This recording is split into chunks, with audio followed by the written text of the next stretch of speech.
As many of you may know, it has been a very solid year for video games. So many solid releases throughout, and that is what we are here to talk about. These are the top 10 games of 2017.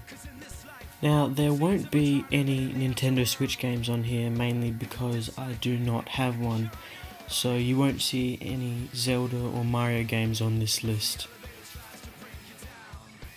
So now let's commence. At number 10 we have Cuphead. Cuphead is a damn hard indie game published by Microsoft, a platform side-scrolling run-and-gun game with a 1930s cartoon aesthetic. And that's the real main selling point for this game, is its art style. It really brings you back to your childhood of old cartoons such as the Looney Tunes. It's absolutely excellent and should definitely, at least now, be on your radar. At number 9 we have Horizon Zero Dawn, an open-world hunting style game of mechanical dinosaurs and beautiful landscapes. The only reason this isn't higher on the list is from some seriously terrible side missions, but a great game nonetheless, and should definitely be on your wish list. For number 8 it is The Evil Within 2, a truly beautiful, nightmare-inducing horror game, suspense-filled and creative in both design and execution, with bosses so thrilling and enjoyable and exhilarating that it will make you want to play the whole game again. So it definitely adds replay value in that aspect as well. Number 7 is another indie game called Little Nightmares, a creepy roller coaster of emotions as you trek through a mysterious environment. This game really surprised me. While the graphics are average and the controls might be a bit absolute shit, the game keeps you on the edge of your seat the whole time, and the controls are actually kind of part of the challenge, and it has a great story and environment to boot. Truly fantastic. It also packs one of the greatest endings of all time, a journey not to miss.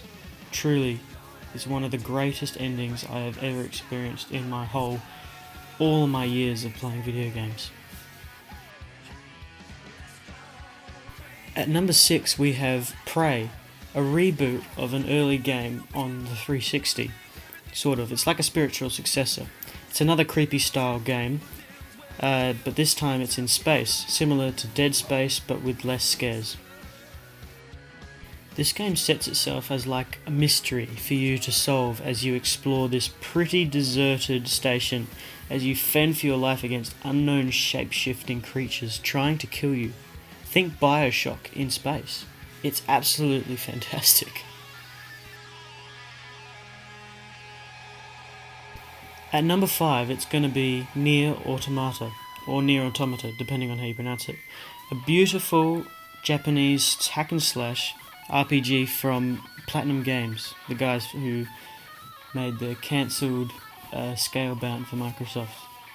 I'm gonna cry now. A joy all the way through, and there's a lot of it considering that you have to finish the game 3 times in order to get the full, proper, true ending. What a gem. Number 4 is Wolfenstein 2: The New Colossus. Since the New Order was so good, why should this one be any different?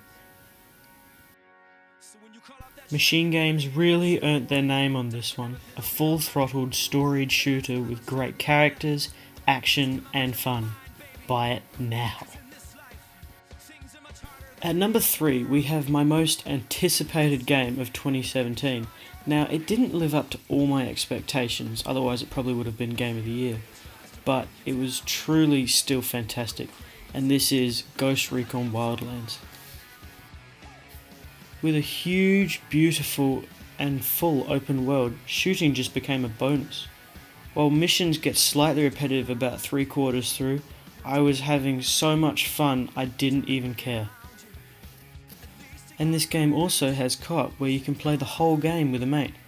Just wish it had split screen, it would have made it so much better. Just another thing that could have added to it, making it Game of the Year. What a great experience, and one that everyone must play, at least once. At number 2 we have my most anticipated game of 2016, but it was delayed, so now here we are.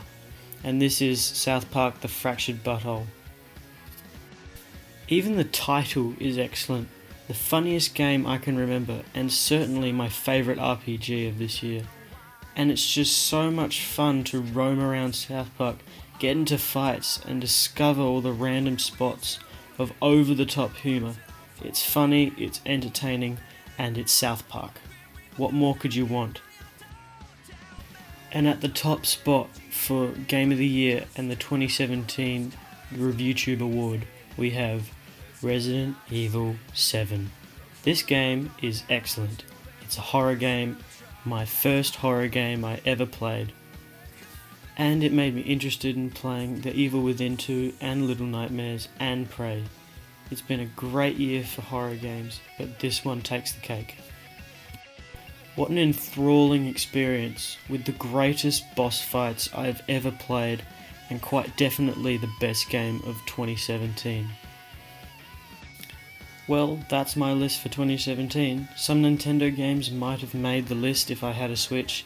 I don't really want one anyway though. But thanks for watching, and I'll see you all next time. See ya.